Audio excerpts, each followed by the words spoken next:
Bonsoir à toutes et à tous et bienvenue dans Odyssée, votre émission d'actualité spatiale sur les ondes de Radio GMT. Je n'ai pas dit toutes les 2 semaines parce que malheureusement ces derniers temps on n'a pas trop respecté, donc on va rester sur un rythme plus ou moins épisodique, disons, ça nous convient plutôt très bien. Et toujours avec des joyeux larrons, mais comme d'habitude, on va d'abord se passer le générique et je présente l'équipe juste après.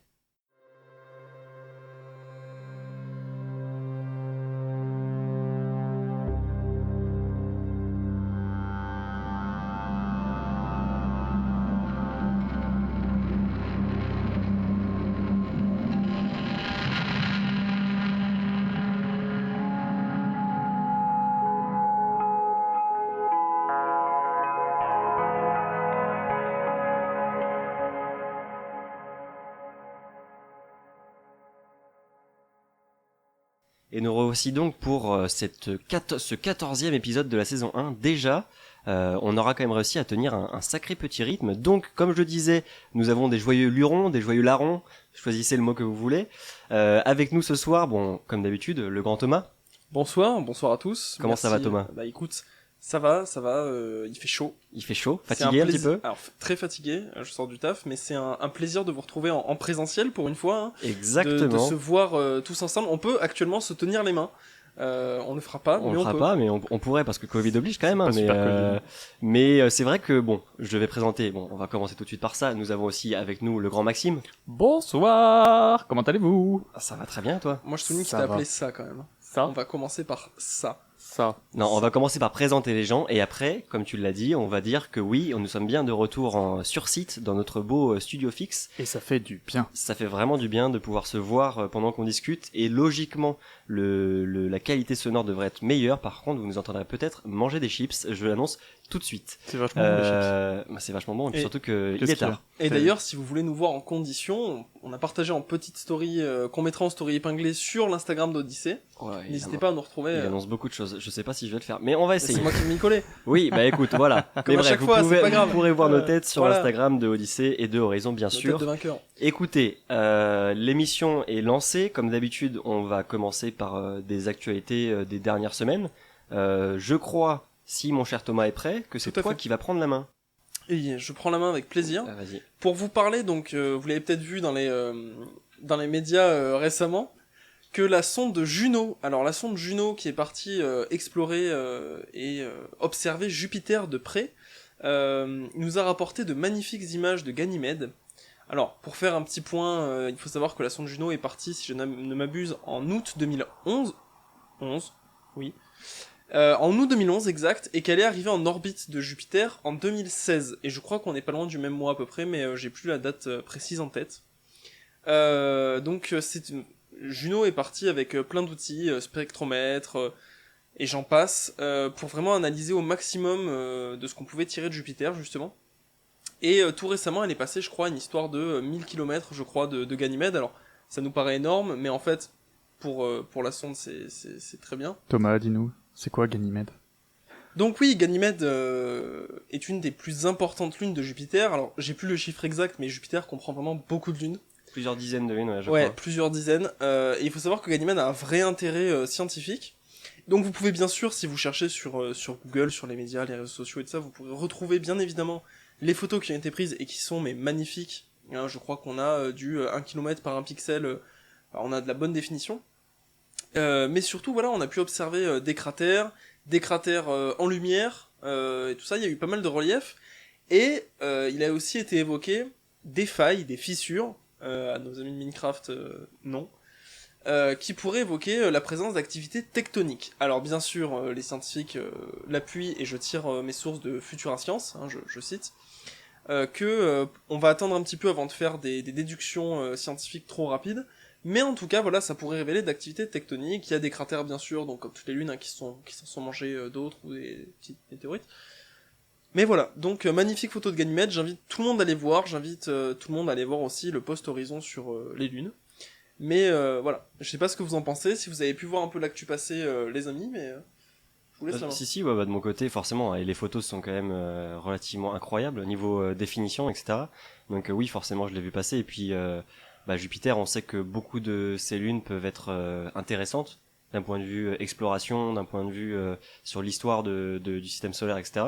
Et là, bah oui, Juno, c'est comme tu l'as dit. Alors moi, les années, je les avais pas, mais c'est une sonde récente, donc forcément, les instruments qu'on a mis dessus sont de bonne qualité, disons. Et les photos qu'elle a envoyées, tu peux vraiment, j'invite les gens qui vont voir les photos, aller les chercher sur des sites où vraiment ils vous montrent la qualité maximale, parce que tu peux zoomer et tu vois tous les détails, quoi. C'est Comme je c'est disais, on a, absolument je impressionnant, crois qu'on a une photo de haute résolution où c'est du 1 km par pixel. Ouais. 1 km de Ganymède par pixel, donc oui. Et puis comme tu disais, c'est assez récent, donc les outils embarqués sont vraiment de très bonne qualité. Et c'est vrai que c'est vraiment du lourd, quoi. Donc les photos sont exceptionnelles. Maxime ? Bah, figurez-vous que je crois ne pas avoir vu ces photos. Ah ouais. Ou alors je les ai vues, mais j'ai pas fait gaffe à ce que c'était exactement. Quelque part, tu pourrais presque croire que c'est la lune terrestre, mais elle est beaucoup plus foncée, Ganymède. Enfin, d'après sur les retours photos qu'on a en tout cas, je sais pas si dans la réalité c'est le cas, mais elle est beaucoup plus sombre. Ok. que Avec la tes lune. réseaux inondés de spatial, t'as pas vu la photo de la Lune Bah, en fait, il y Jupiter. a pas mal de trucs que je switch, tu vois, genre. Ouais, puis ça a été, je sais pas, peut-être que t'as passé, parce qu'elle a été sur les réseaux pendant 1 ou 2 jours, hein, pas. Ouais, mais moi je l'ai vu Ouais. quand même pas mal, hein. Enfin, ça a traîné entre Ouais. Insta, Parce Twitter que- et tout ça. C'est sorti là récemment, c'est ça? C'était la Bah, semaine c'était dernière. la semaine dernière, ouais. Ouais. Mais je pense que je l'ai vu, mais j'ai pas dû tilter. Ouais. En fait, le problème, je trouve, sur les réseaux sociaux, etc., quand t'es fan de spatial, c'est que t'as des sources qui postent tellement de trucs, Ouais. Vite tu inondé. vois tellement de choses Ouais. qu'à la fin, tu fais plus forcément attention exactement à ce Ouais. que tu vois, et du coup, en fait, l'actualité vraiment est noyée dans le flux d'informations. Oui, puis après t'as tout ce qui est les algorithmes, C'est ça. etc., qui vont Ouais. pousser les choses ou non. Et- hein.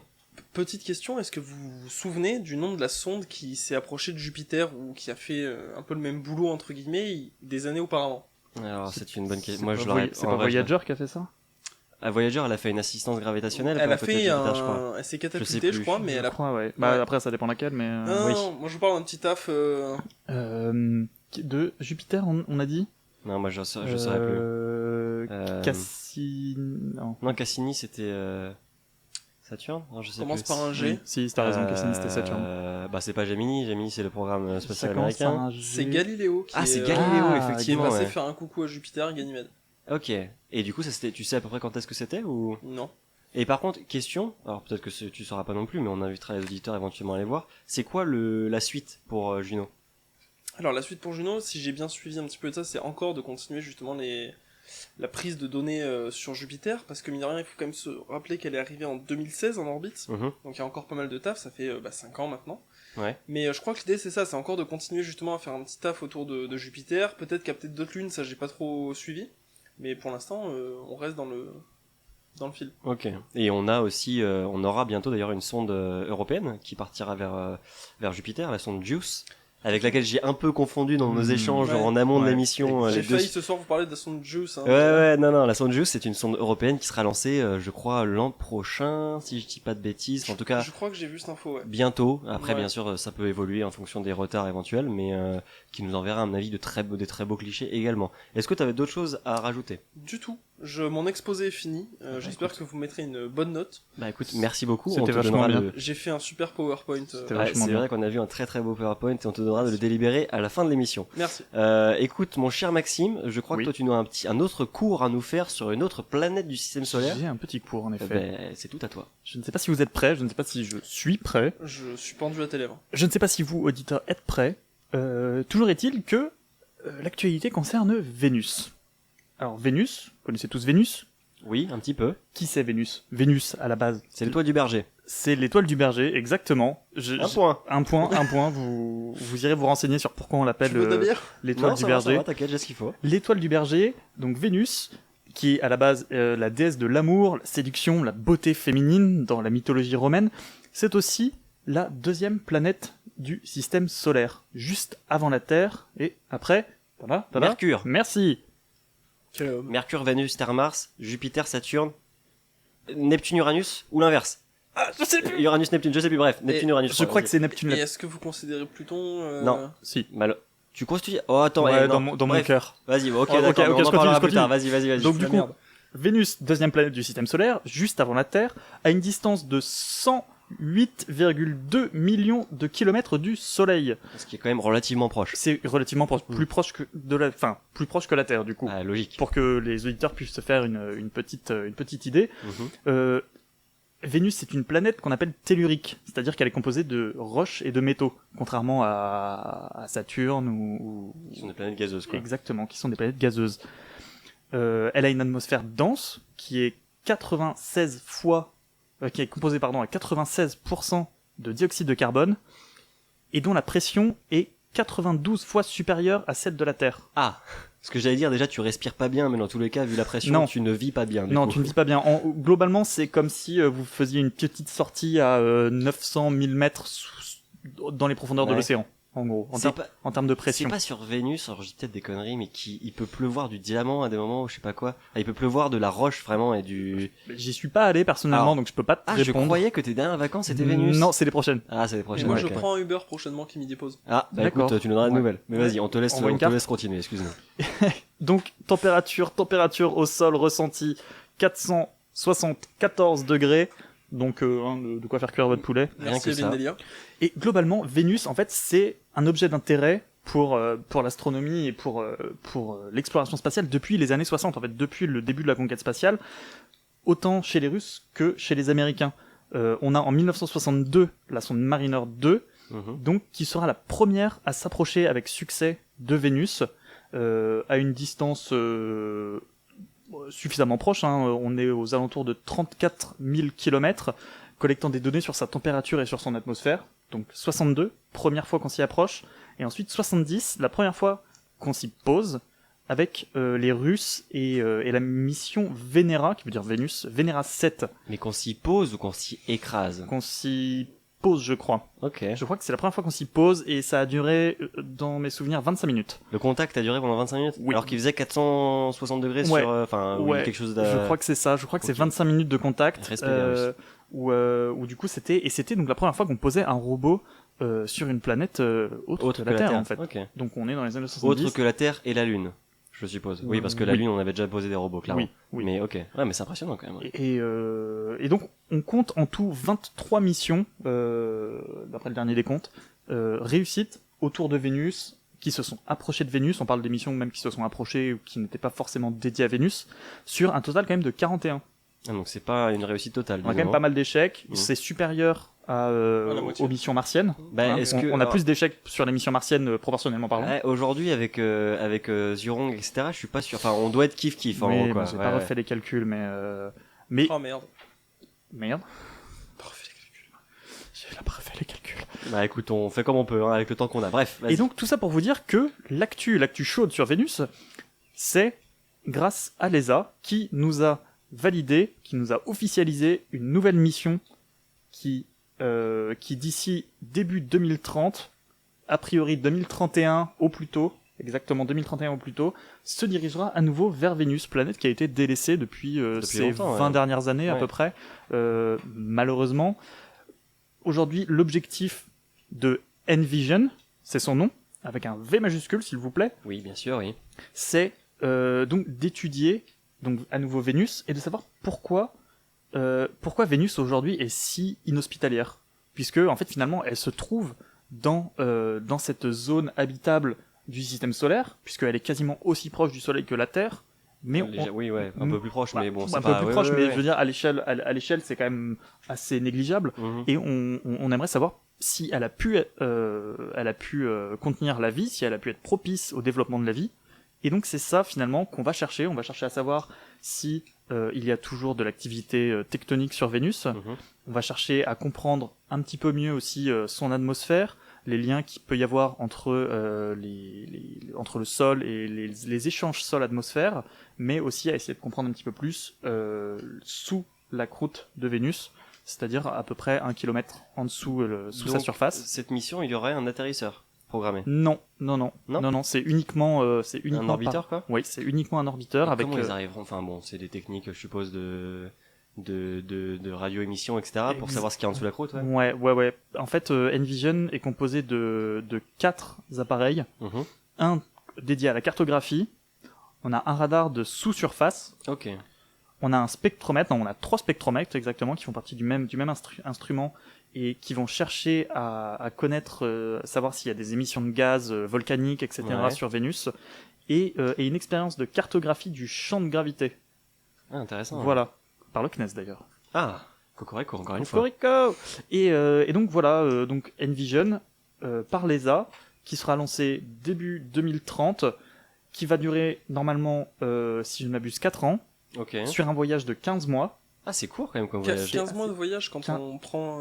15 mois de voyage avec un mois pour se mettre en orbite, Ouais, etc. puis circulariser l'orbite, etc. je suppose, Exactement. Et donc voilà, je pense que ça va être une mission très très excitante. Enfin, on retourne explorer un peu des choses qu'on a délaissées. Figurez-vous que les Américains font de même, puisque récemment, ils nous ont aussi validé une mission qui s'appelle Veritas, qui elle sera lancée entre 2025 et 2029, Ouais. donc beaucoup plus tôt. Enfin, beaucoup Oui, plus tôt. bah, quand à même, l'échelle oui, à quand l'échelle de l'exploration spatiale en ce Ouais, moment. 5 ans, c'est pas négligeable quand Oui, même. non, hein. non, c'est pas mal. Elle, son but, ça va être beaucoup plus simple. C'est un orbiteur qui va être beaucoup plus simple. Il n'a que 2 instruments, il me semble. Son but, ça va être de cartographier et caractériser l'ensemble de la surface de Vénus. Ok. Voilà. C'est son.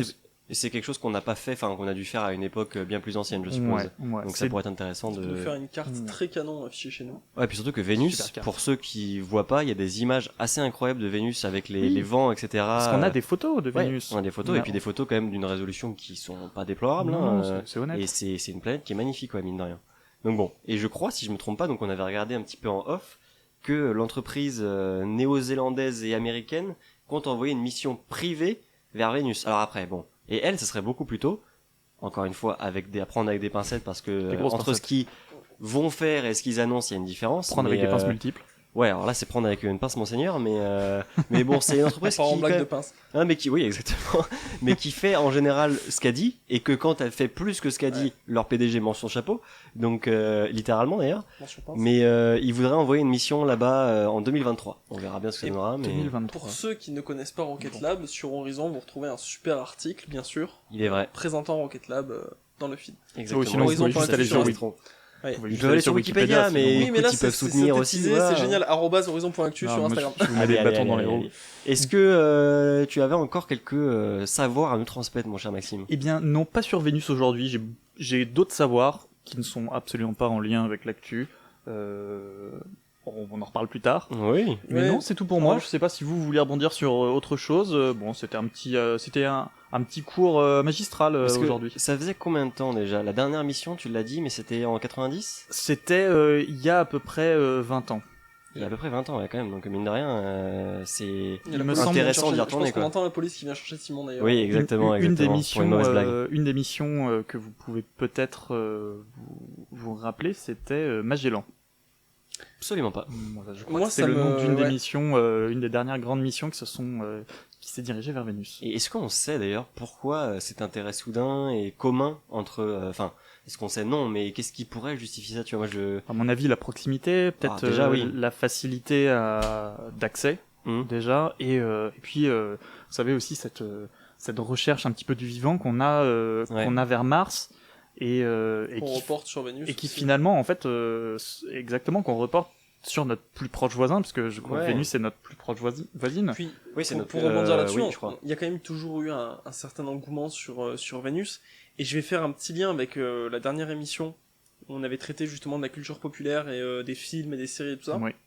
Il y a bon nombre de films, de séries qui traitent de l'exploration de Vénus. Et je vais rebondir sur mon petit préf à moi, The Expanse, où d'ailleurs pendant tu l'as Again. peut-être vu, mais tu l'as peut-être vu Simon, il y a quand même quelques épisodes qui se passent au-dessus de Vénus, dans l'atmosphère de Vénus. Là, tout de suite, je me rappelle plus, mais c'est fort Je possible. déçois, mais oui, mais voilà, mais c'est pour dire, Mais- mine de rien, Vénus a toujours suscité un certain engouement, Ouais. et encore aujourd'hui, si vous tapez vie, par exemple, vie Ah bah oui. sur Vénus, Et parce que. vous allez trouver des articles Oui, super oui, mais intéressants. on en avait parlé un petit peu, ouais. Il me semble qu'à la base, avant qu'on parle de vie sur Mars, dans la culture populaire, dans le cinéma, etc., Mm. tous les à regards fait. étaient braqués sur Vénus. Vénus, c'était la première Ouais. planète vers laquelle on s'est dirigé en se disant Peut-être que, bon là, on voit qu'il y a 95% de dioxyde de carbone et qu'il y a Oui, une bon, ça va être densité qui est compliqué. encore plus Il forte. y en a, ils respirent du dioxyde de non, carbone. non, mais on en avait Certes. parlé, tu sais, C'est pas d'ailleurs la Space Marines. dans une des premières émissions de Odyssey, on avait parlé de la phosphine découverte, Oui, enfin, soi-disant oui. découverte, etc. Mais c'était, d'ailleurs, si je ne m'abuse, la phosphine, c'était pendant l'épisode 1 Ouais, c'est fort qu'on possible. a mais parce que c'est moi qui en ai parlé et c'était, je m'en souviens, on en a parlé pendant l'épisode 1 de cette émission écoutez, c'est un peu la boucle est bouclée C'est parce le, que c'est le, comment on appelle ça? C'est le lore, c'est l'histoire voilà, de non mais l'Odyssée. surtout que pour vous remettre le contexte, on est en présentiel et ça fait 1 an, on a enregistré ce premier épisode en présentiel et c'est tout. C'était le seul, c'est vrai que Ouais. pour... Et du coup, le fait qu'on en revienne à Vénus, moi je trouve ça assez ouais, non, collector. c'est drôle, et puis bon, en plus c'est pour annoncer de futures missions, donc c'est quand même relativement positif, j'ai envie de dire. Complètement. Et puis comme tu le disais aussi, je pense qu'il y a une question de, on se demande pourquoi elle est aussi hostile aujourd'hui, alors que potentiellement elle aurait pu être habitable à une époque, etc. Elle a donc, pu être habitable, elle a pu contenir de l'eau, enfin... C'est comme Mars. Je veux hein, dire, les gars. il y a tous les signes tendent vers une planète qui ressemblait à la Terre en fait. ouais. Donc on écoute, veut savoir pourquoi. Donc horizon 2030 d'un point de vue global pour avoir quelques nouvelles réponses. 2030, ouais, je pense que c'est 2031 première possibilité. Après Ouais, on passe pour sur Envision, 2033 quoi. et Les Américains seront Oui. un peu avant. oui, les Donc, Américains on, ils seront avant 2025-2029. On manquera Ok. pas de vous en parler dans Odyssée, bien sûr. À ce moment-là. Exactement, en 2025, nous serons toujours là. Toujours plus vieux, mais toujours là. Écoute, est-ce que tu veux rajouter quelque chose? Non, à toi Simon. Et du coup, j'ai pas une seule actu, mais je vais essayer de vous faire un peu des titres comme un journal radio ou un journal télé, parce que là, en vrai, déjà, ça fait 1 mois qu'on n'a pas fait une émission, donc déjà que chaque jour il se passe des trucs dans le spatial, mais là, il va falloir En ce moment, qu'on débriefe un tellement. petit peu. Ouais. C'est la folie en ce Et moment. puis des trucs d'un certain envergure quand même. Des belles donc, choses. Donc bon, on va commencer par la Chine, parce que quand même, il bouge pas mal. C'est à Martin Sheen. pardon. On a eu un décollage de la mission Shenzhou 12 qui a emporté 3 taïkonautes à bord de la nouvelle station spatiale chinoise, excusez-moi, qui est d'ailleurs très spacieuse si on veut faire le lien, pour un séjour de 3 mois, voyage express, si quand même, voyage express parce qu'il a seulement duré 6 heures, ce qui est quand même relativement peu pour aller s'arrimer à une station spatiale en orbite basse, et un amarrage réussi. On a eu le droit à l'entrée des taïkonautes dans la station spatiale, au salut chinois, etc. Le grand classique, mais n'empêche qu'ils sont bien arrivés et que ça reste une prouesse, même si on a vu des petits bouts de fusée retomber à droite à gauche, pas trop prévu. Mais bref, voilà. Aussi en lien avec la Chine, c'est officiel, les Chinois et les Russes s'allient dans le cadre d'une future base lunaire à l'horizon 2030-2035. Comme ils disent, vient qui veut, tant qu'ils acceptent de participer aux frais de gardiennage. Et au communisme. Et au communisme, ça, j'en sais rien, mais ça, c'est à eux de décider. On verra bien qui ira. On part de la Chine pour aller aux États-Unis, où une entreprise qui s'appelle Relativity Space, dont on vous avait déjà brièvement parlé, je crois, fait des émules en présentant son futur lanceur moyen, Terran Air, aux allures de mini Starship. Et c'est vraiment, ça y ressemble fortement. Entièrement réutilisable, fait à plus de 95% en impression 3D et proposant une capacité comparable à une Falcon 9 pour un prix défiant toute concurrence sur le papier. Ça paraît presque trop beau pour être vrai, et pourtant ça paraît être du sérieux. Mais en vrai, tu regarderas leur com qui est quand même très bien faite et relativement minimaliste, mais c'est vraiment ce qu'ils promettent. Hein. Mais après, c'est une entreprise qui est sérieuse sur ce qu'elle fait pour l'instant. Leur premier lanceur devrait faire ces tests là cette année, donc on verra bien. Terran Air, ce sera pas avant 2024, donc affaire à suivre. Enfin, et ça on est quand même très content, toujours aux États-Unis, l'assemblage du futur mastodonte de la NASA dont on vous a déjà parlé plusieurs fois va de bon train. Exactement. L'étage central du SLS est toujours en cours d'intégration à ces 2 boosters latéraux dans le bâtiment d'assemblage du Kennedy Space Center. Et au vu des images, ça promet d'être un sacré spectacle au décollage quand même.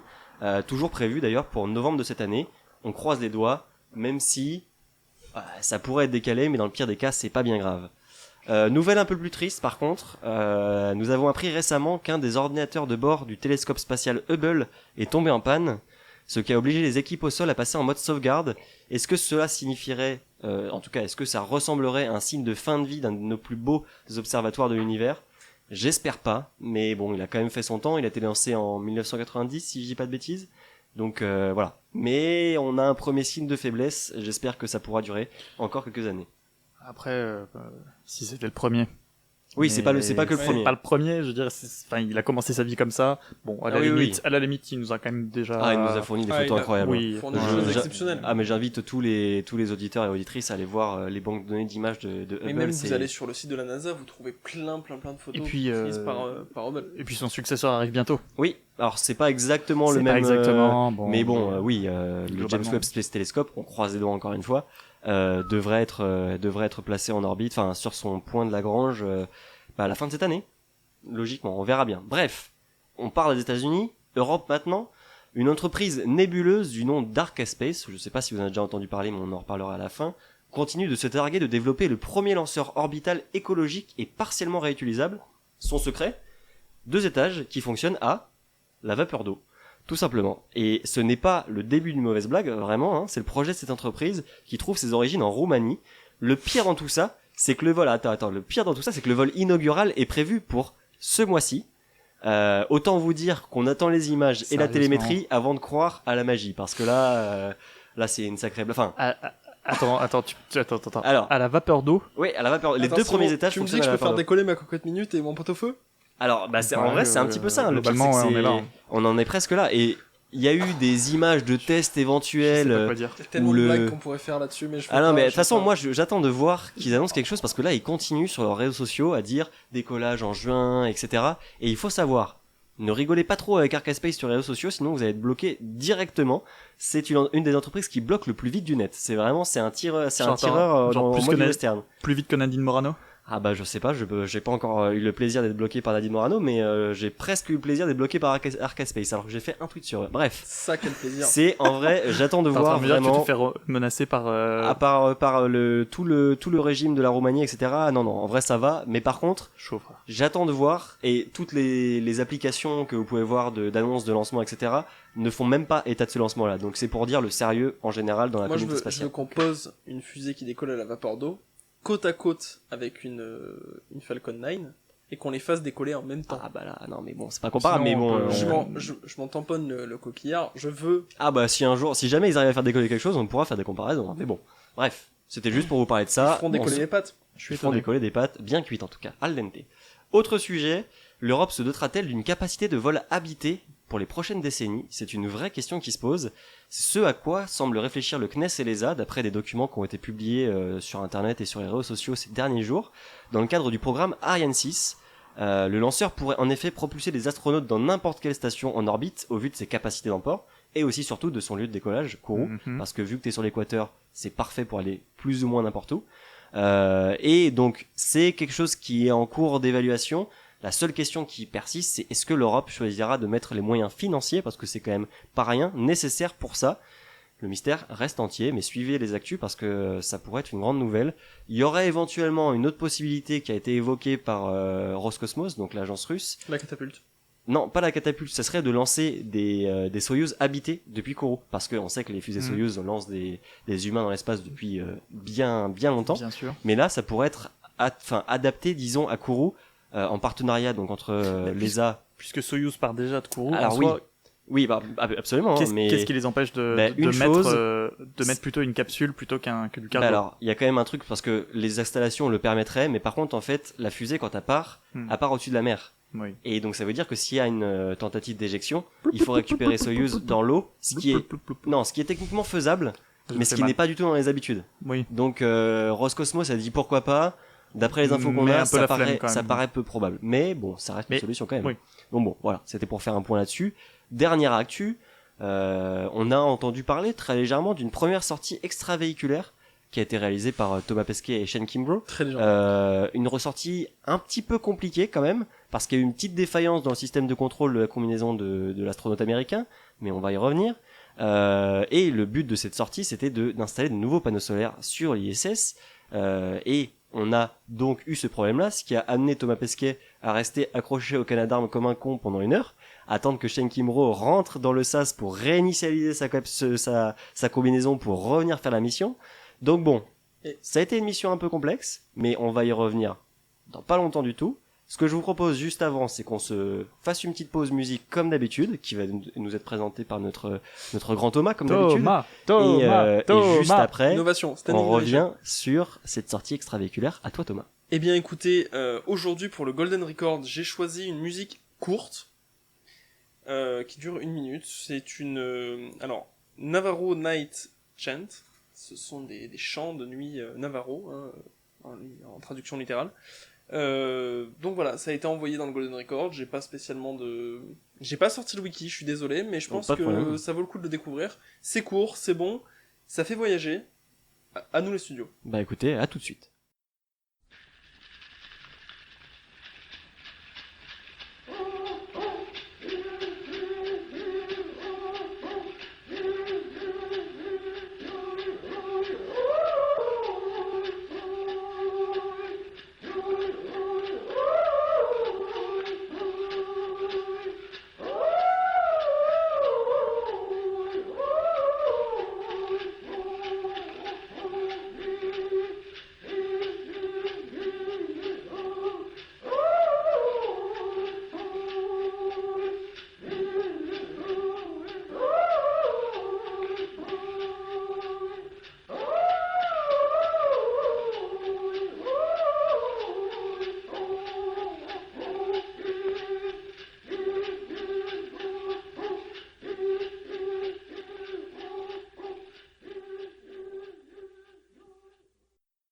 Et voilà, donc c'était Navarro Night Chant.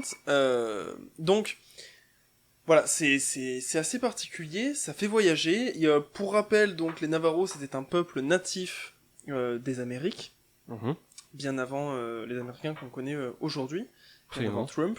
Mais voilà, donc c'est un son court qui fait voyager. Et qu'est-ce que vous en avez pensé? Je commence par toi, Simon. Bah c'est très prenant directement parce que ça rentre dedans dès le début et puis c'est quand même relativement intense et court, donc non, c'est très différent de tout ce qu'on a pu passer parce que là c'est presque que des voix avec un petit peu de percussion d'après ce que j'ai pu entendre. Alors là on l'a écouté différemment de d'habitude, on l'a écouté sur un téléphone, donc on l'entendra sûrement moins bien que vous d'ailleurs, mais non, moi je trouve ça quand même hyper intéressant et ça montre aussi l'éclectisme qu'il y a dans le Golden Record, donc moi je dis plus et dans cette émission. Et dans cette émission aussi, parce qu'on se base sur le Golden Record aussi. Donc bon. On est des gens éclectiques. Exactement. On est super éclectique. Et toi Maxime, qu'est-ce que t'en as pensé? Toi qui en as écouté que la moitié pour donner le lore de l'émission. Et pourquoi t'en as écouté que la moitié? Bah parce que je suis parti chercher le ravitaillement. Exactement. pour ceux qui sont restés assis sur leur chaise. Hein, pas un merci, rien du tout. Si, je t'ai fait merci de la main quand tu m'as servi à boire. C'est ça, ouais. Donc, qu'est-ce que tu en as pensé du peu que t'en as entendu? C'est intéressant. J'avoue que je pense qu'il faudrait que je le réécoute calmement dans mes petits écouteurs en rentrant chez moi. Mais non, très intéressant. Après, là, en ouvrant l'internet mondial et en tapant juste Navarro Night Chant, c'est intéressant de voir qu'un des premiers mots qui sort, c'est religion. Ah. Et qu'en fait, ce chant est un chant de célébration religieux de cette tribu. Et je sais même pas. Est-ce que certaines tribus Navarro existent encore aujourd'hui? Je pense que oui. Je crois que oui, parce qu'il y a des réserves un petit peu aux États-Unis de ça. Et juste pour remonter là-dessus, le côté religion, je crois qu'à l'époque, alors après je suis une grosse quiche à ce niveau-là, mais je crois pour ces tribus-là et tout ça, beaucoup de chants étaient liés à des idées religieuses, en tout cas des croyances, comme voilà, des croyances d'espoir, des croyances de joie, des croyances que le fait de chanter, ça allait amener du positif pour la tribu, ça pouvait être une naissance, ça pouvait être de bonnes récoltes, ça pouvait être la chasse. Et même dans la culture populaire, l'image qu'on avait des Indiens, il y avait beaucoup cette question de chant, de danse, etc. Donc c'est pas si étonnant que ça. Après, entre culture populaire et réalité, il y a souvent un monde, mais c'est pas si étonnant. Mais en tout cas, moi je suis quand même agréablement surpris que ça a été, que ça ait fait partie du Golden Record, quoi. Bah, agréablement, oui et non. Enfin, c'est pas si étonnant que ça, mais c'est pas si étonnant que ça dans le sens où Voyageurs, c'est une mission américaine.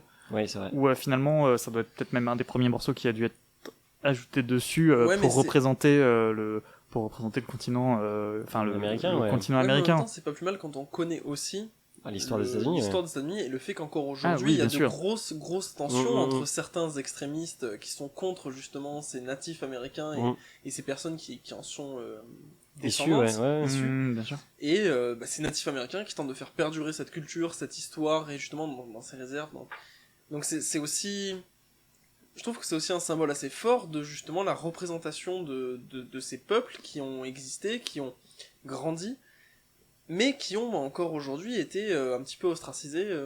Oui. Après, on n'est pas là pour parler du système américain, mais non, mais moi je trouve que c'est quand même une belle démarche en tout cas. Oui, déjà. C'est une belle démarche. Après, quand on connaît les gens qui ont travaillé sur ça, c'est clair que Sagan, leur ouverture d'esprit et leur volonté à mettre en avant la Terre comme un tout unité, et pas comme des fragments de Blue Dot, de nations.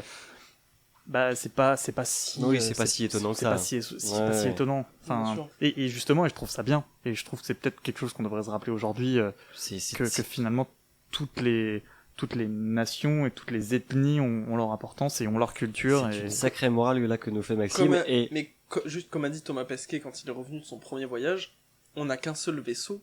Et c'est la Terre. Il faut en prendre soin. Oui, et il parlait de la Terre. Non, mais c'est on a un vaisseau, on vit tous sur le même. Et sans faire de grands discours, etc. Le spatial, c'est quand même un des meilleurs moyens de se rendre compte de tout ça parce que c'est la coopération spatiale entre tous les humains, disons, elle est essentielle, quoi. Et puis je me parlais combien d'astronautes sont revenus en disant que leur vision du monde avait changé. Complètement changé. Mais je pense que toute personne qui peut voir la finesse de l'atmosphère, ce genre de choses-là, la rondeur, la rotondité de la Terre, comme on dit, n'en revient que chamboulé. Et j'invite tout le monde à regarder les photos que nous prend notre cher Thomas Pesquet depuis ISS, parce que finalement, tout est magnifique, vu depuis l'espace, il n'y a pas de frontières. Ah bah non, il n'y a aucune frontière. Enfin, les Y a frontières, pas c'est de que nous qui frontières, les plaçons. mais tout est magnifique. Mais d'ailleurs, on est pile dedans parce que le sujet qu'on a décidé d'évoquer en seconde partie d'émission, donc en prenant un peu plus le temps, c'est les différentes améliorations qui viennent, enfin, qui vont arriver ou qui sont en cours d'application en lien avec l'ISS.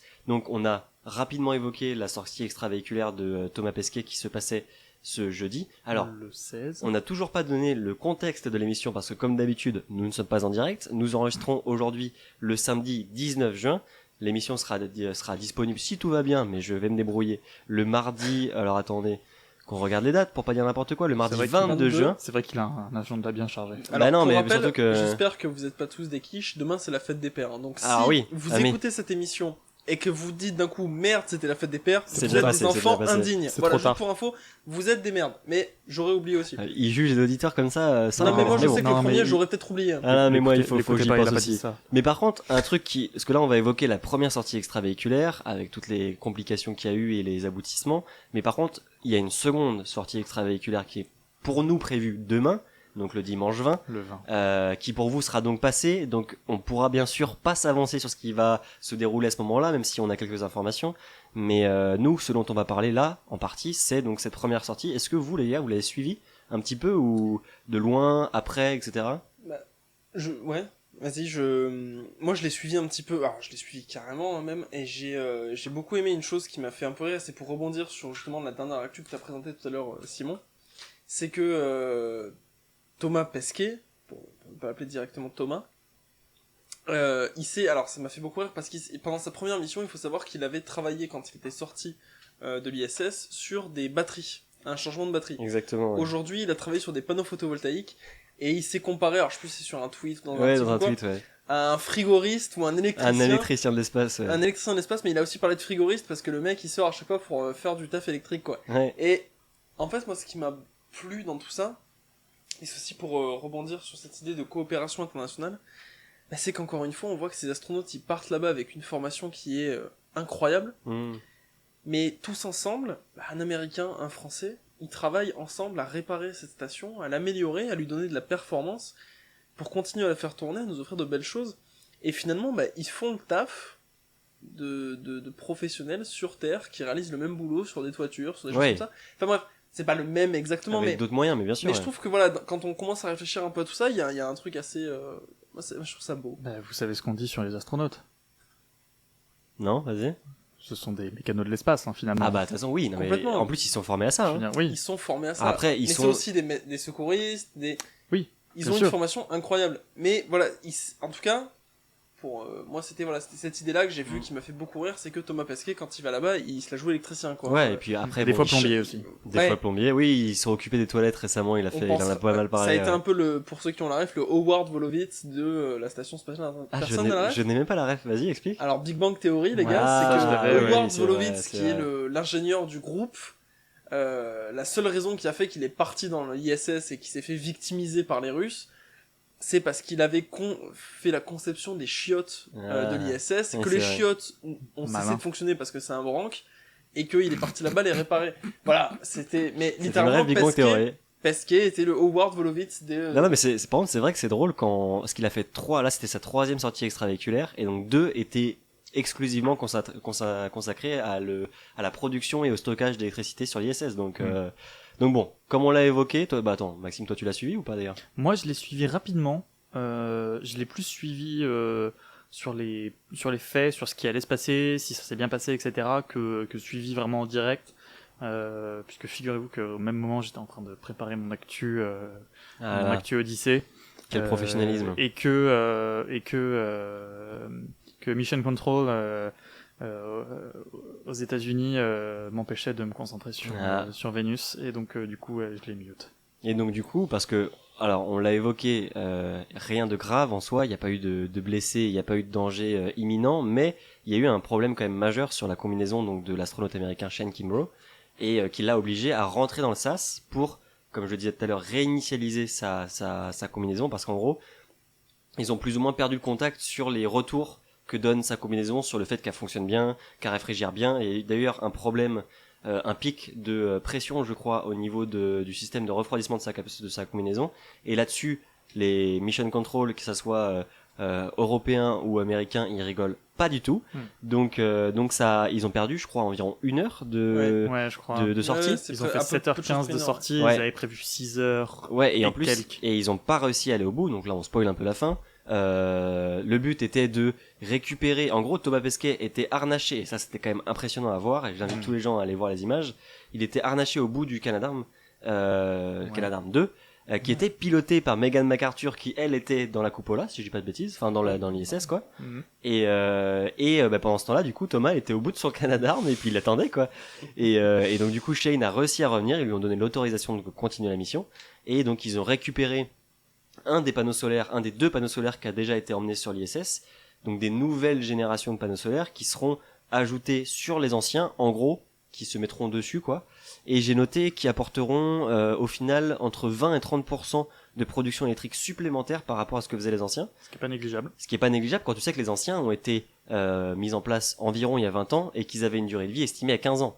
Donc là, il était important de les changer. Ouais. Et donc au final, si j'ai bien compris, mais vas-y. Ils ont été déployés? Alors non, je crois, ils ont été placés sur la structure, sur le bras qui était censé, qui est là pour les déployer. Mais par contre, pour un souci d'alignement, je crois, alors après les détails vous les trouverez sur internet, ils ont pas pu être déployés parce qu'ils seraient pas déployés correctement et ils avaient déjà dépassé de presque 1 heure leur temps en EVA, donc ils rigolent encore une fois pas du tout là-dessus. Donc ils ont dit on fera ça une prochaine fois. Donc la question est-ce que la prochaine sortie extravéhiculaire sera toujours comme elle a été prévue, programmée pour placer le second panneau solaire, ou est-ce qu'ils vont la décaler pour finir l'installation du premier? Pour l'instant, en tout cas, moi je sais pas si vous avez des infos, mais moi je sais pas ce qui est prévu. Pas d'infos. Alors, pourtant c'est demain. Ouais, pas d'infos, mais moi j'aimerais rebondir sur un truc moi qui m'impressionne, mais toujours, c'est 7 heures dans une combi à changer des panneaux. Il faut s'imaginer. C'est pas ta combi de plongée. Non, bien sûr que non. Classique, C'est la combi tout équipée, mais il faut quand même s'imaginer. Voilà, c'est quand même un gros morceau de la journée. Moi, c'est toujours ça qui m'impressionne en fait dans les EVA. Et c'est quelque chose on dit EVA, mais c'est sortie Oui. extravéhiculaire, on l'a déjà dit, mais on répète comme ça tout le monde est. Vas-y, excuse-moi. Anglicisme. C'est vrai que les gens s'en rendent pas forcément compte, mais il faut s'imaginer que vous enfilez cette combi, vous partez dans, et je mets des grosses guillemets parce que c'est pas le cas, mais vous partez dans le vide absolu pendant 7 heures pour faire un changement de panneau solaire ou de batterie ou autre. C'est super long. Enfin, on s'en rend pas compte, moi ça me paraît. Je me dis, tu vois, déjà, je bosse 6 heures à mon taf de caissier, ça me paraît interminable et j'ai envie de buter. Bon, après, eux, ils ont pas la même vue, disons, déjà. Il y a plein de choses qui changent, mais je me dis, c'est super long. Il faut s'imaginer la condition physique, psychologique, parce que, Thomas Pesquet en parlait justement dans les documentaires qui ont été faits sur sa première mission, du fait que t'es quand même rattaché à l'ISS par un câble. Et que à tout moment, il faut vraiment réussir à sortir de la tête cette idée que si le câble lâche pour une raison X, tu n'existes plus. Bah, le pire, c'est que là, lui, il était rattaché même pas à l'ISS, il était rattaché au Canadarm et non à l'ISS. Et alors, ils ont souvent plus qu'un câble, ils en ont 2, voire 3 même, de sécurité. Mais en dehors de ça, tu te dis, lui, il avait les pieds, pour donner une image à des gens qui font du ski ou du snowboard, par exemple, vraiment, il avait les pieds attachés comme tes pieds, ils sont attachés à un des skis. En version quand même plus évoluée, certes.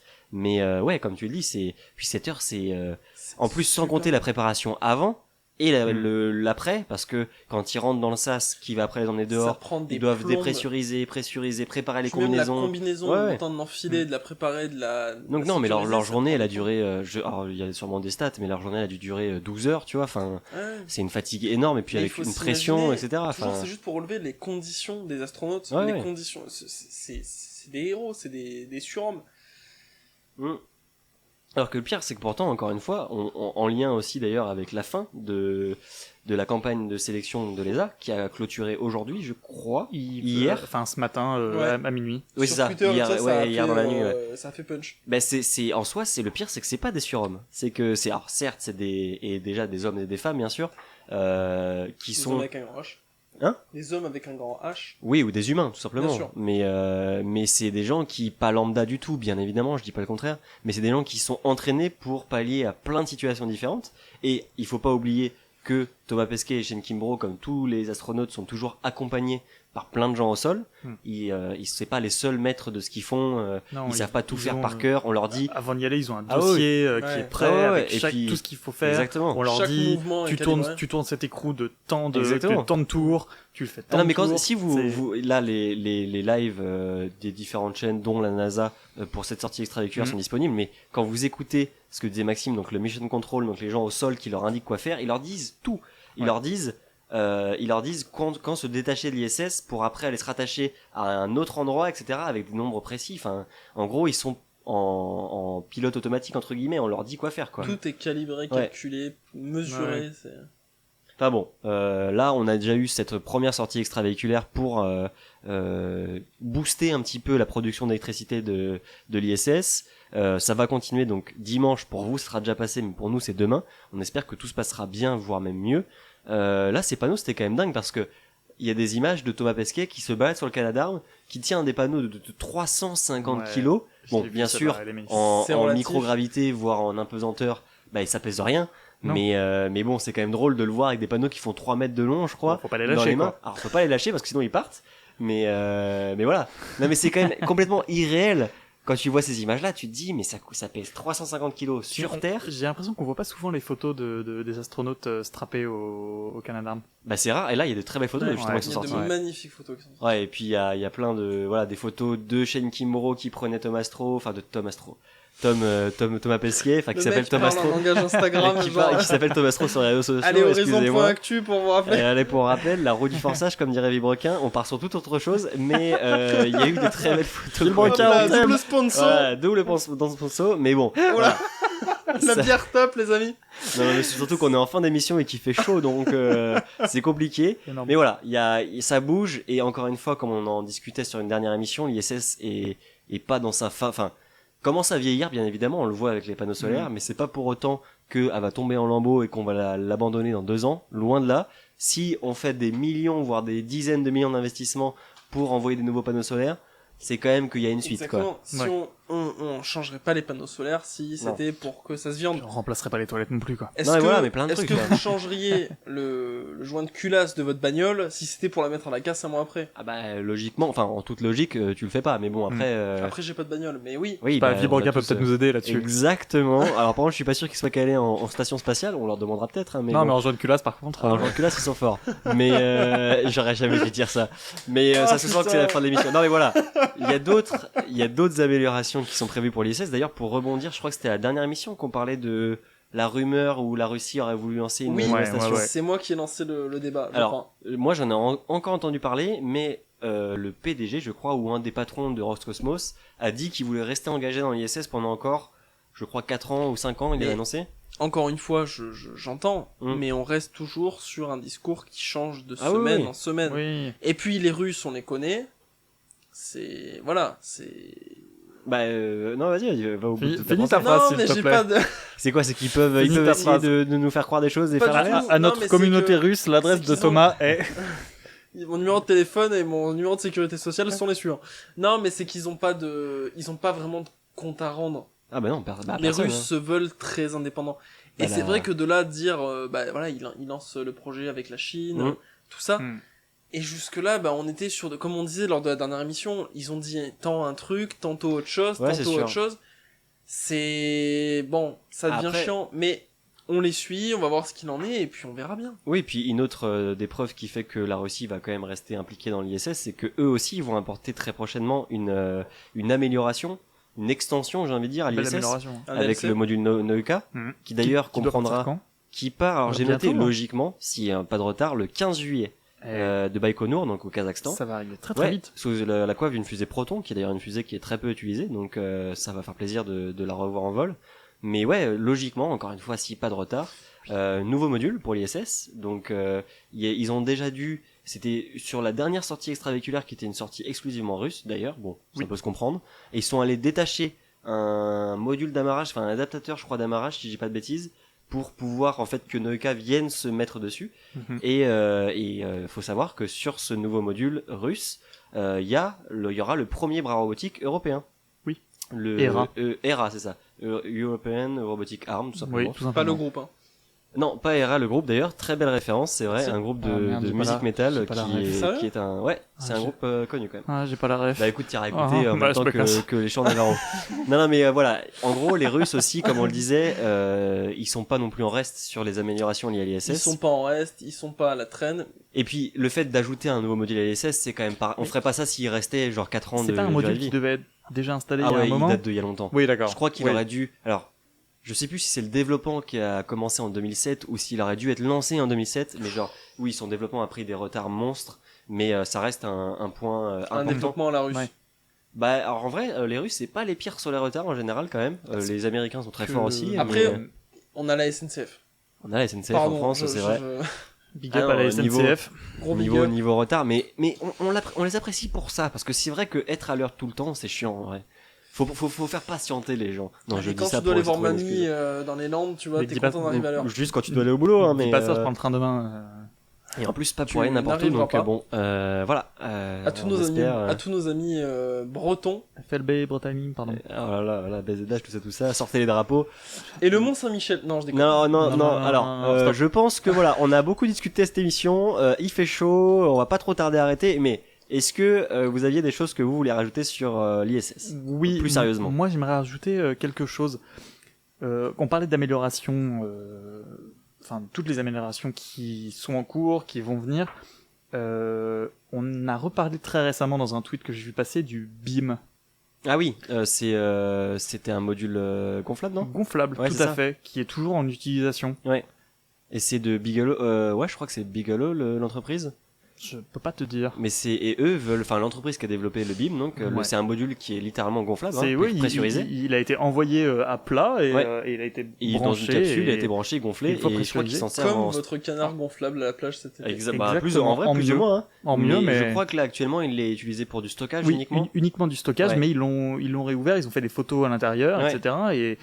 Et finalement, ça aussi, ça inspire un petit peu enfin, le futur de ce Bah, de qui toute peut façon, se faire. Et, l'entreprise qui a développé ce module-là, je crois que c'est Bigelow, si je dis pas de bêtises, on pourrait me corriger. Bah, sa volonté, c'est de faire une station spatiale presque exclusivement composée de ce type de modules, des modules gonflables. En fait. ouais. Et c'est quand même pas bête du tout, parce que un des trucs les plus chiants, c'est d'envoyer un Mhm. truc en dur dans l'ISS. Mais vous imaginez la pression de se dire que tu vis dans un ballon de baudruche?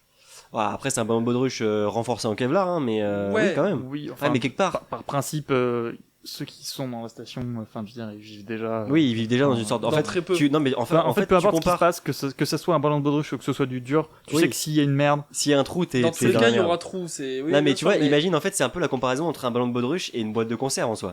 Alors, la boîte de mais au conserve choix, paraît un ouais. peu plus résistante, Ouais, mais. c'est- bien c'est- sûr, mais en fait, il faut savoir que dans l'espace, ça se vaut finalement. Bah, de toute façon, ils sont vraiment à la Mais merci de c'est Jules. juste Hein. que oui, moi je préfère quelque chose qui est solide à quelque chose qui ne l'est pas, mais c'est purement psychologique et purement terrestre. On vit dans des maisons en briques, pas dans du caoutchouc, mais les physiques qui sont sur Terre et dans l'espace ne sont pas les mêmes. Ouais, et puis on a parlé donc du module BIM, mais il y a d'autres modules. On en avait parlé, je crois, c'est peut-être sur Horizon uniquement, mais de l'entreprise Axiom Space qui veut envoyer des riches propriétaires dans l'ISS là qui va commencer très bientôt, mais qui veut aussi envoyer un nouveau module qui va s'amarrer à l'ISS pour faire une sorte de d'hôtel spatial, disons, on en avait et parlé, qui ouais. après, elle à terme voudrait carrément créer sa propre station. Mais bon, il y a plein d'innovations qui se créent en lien avec l'ISS, donc ce qui fait que à mon avis, elle va perdurer pendant encore au moins une décennie. Je colle la chose, mais ça pourra peut-être être moins ou plus, j'en sais rien.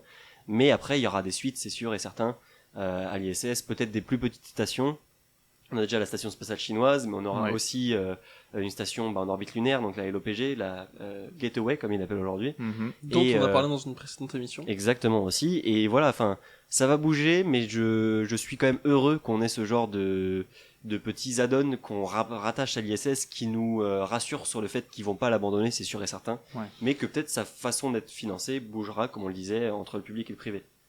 Et donc, je sais pas si vous vouliez rajouter des choses, les gars. Non, moi c'est tout bon. Bah écoutez, en tout cas, vas-y Maxime. Non, je disais, non, enfin, moi, juste ça rassure et puis ça met aussi un petit peu en valeur cet objet qui caractérise un petit peu l'exploration spatiale pour notre génération, parce Ouais. qu'on l'a vu se développer, etc. Et... Personnellement, moi je me rappelle pas trop ce qu'on avait Non, mais 4 ans quand elle a je- été lancée, mais oui. Mais je veux dire, c'est notre génération Ah oui, finalement complètement, ouais, ouais. que ça touche. Et aujourd'hui, c'est des gens comme Thomas Pesquet Exactement. qui y vont Et peut-être qui après plus tard iront sur la lune éventuellement, Encore etc. plus loin, Donc Thomas, les grands Thomas. Non mais voilà. Enfin, ce qu'on voulait partager avec vous, c'est que voilà, c'était quelque chose d'important quand même et d'expliquer tous les petites améliorations et tout ce qui se passe autour de l'ISS qui montre que elle est pas terminée, très loin de là. Et que voilà, vous pourrez retrouver déjà une sortie extravéhiculaire demain, mais encore plein d'autres en replay du coup. Alors en replay parce que nous ça sera déjà enfin nous c'est demain mais pour vous ça sera déjà passé, mais il restera encore 4 autres panneaux solaires à ajouter. Donc il va en avoir d'autres des sorties extravéhiculaires, c'est sûr et certain parce Ne que le loupez but pas ça. Ouais, parce que le but là on l'a dit, il y en a que 2 mais c'est qu'ils vont en Ouais. mettre 6 panneaux solaires de nouvelle génération. Et voilà, l'ISS c'est quand même comme tu le disais Maxime une très belle réalisation, donc on n'est pas prêt de la laisser tomber je pense. Et puis, bah écoutez, est-ce que vous avez des choses à rajouter? Mais moi, je pense qu'on va clôturer l'émission là-dessus tranquillement. Non, moi c'était un plaisir Exactement. de vous retrouver en présentiel pour une fois. Ça a été, on coupera en montage, mais le cadre de nombreux fous rires pour Ah nous de oui, se il voir y et ça. a eu pas mal de fous rires, vous aurez Et- pas le droit à tous. Ouais. Et on se remercie mutuellement pour ça. Retrouvez-nous. Retournez-nous. sur les pages Instagram de Odyssée et de Horizon. Retournez-nous sur horizon.actu et odyssée-gmt. Oui, les sur gens Instagram. comprendront la blague pour ceux qui l'auront, mais bon, bref. Voilà, c'est alors on va l'expliquer tout simplement. J'ai partagé en story une petite photo de nous, j'ai mis retournez-nous, retrouvez-nous. Voilà. Voilà, Rigolera qui pourra. Ça arrive. la correction automatique. Malheureusement, a- mon T9 m'a trahi. Exactement. Mais comme voilà, d'habitude. un grand plaisir de vous retrouver, messieurs. C'était Un grand génial. plaisir de vous voir. Je me suis beaucoup fendu la poire. Et puis, bah, des bisous à vous tous. Bah, et et puis on merci espère, à ceux qui nous écoutent. Ça a Exactement. fait grand bien de se retrouver, Ouais, de vous absolument. retrouver, hein, Simon et Et on Thomas. a le masque. C'était super Et cool. on n'a pas le masque, absolument. Mais on a les fenêtres ouvertes. Mais par contre, j'espère qu'on pourra refaire des enregistrements physiques bientôt. Je sais pas comment ça va se passer parce qu'il y a plein de changements au niveau de GMT, mais vous en saurez plus en début d'année prochaine. Et en tout cas, avec plaisir de te refaire une émission même par Discord prochainement. Absolument. Et puis on vous retrouve très bientôt. On sait pas bientôt. encore exactement quand. On vous mais il spoile restera- pas, on vous dit pas quand. On spoil rien du tout. Il restera encore au moins une émission Voilà. avant la fin de cette saison, c'est sûr et certain. Peut-être Mais plus. voilà, c'est la fin de la saison qui approche. Ouais. On va se prendre des vacances d'été. Quand même. Mais je pense qu'on va se retrouver pour une Ah bah, de toute façon, saison 2 saison de, 2 obligatoire. de The Odyssey. Forcément. Quelles que Forcément. soient les conditions, il y aura une saison 2 obligatoire. Hein. Force et honneur. Et puis non, vraiment merci beaucoup les gars pour cette aventure, même si c'est pas la dernière de la saison, je tiens à vous le dire parce que vous êtes face à moi. Et puis on est très content d'avoir tous les auditeurs et auditrices qui nous écoutent, en espérant que ça vous plaise et qu'on soit toujours aussi accessible parce que ça reste le but. On n'est pas des experts dans ce dont on parle, mais on essaie de vous partager notre passion. Et puis on vous laisse sur les ondes de Radio GMT aller voir d'autres podcasts ou aller écouter de la musique ou faire ce que vous voulez. En tout cas, on vous souhaite une bonne fin de journée ou de soirée. Et puis on vous dit à très bientôt. Des bisous. À bientôt à tous. Bisous bisous.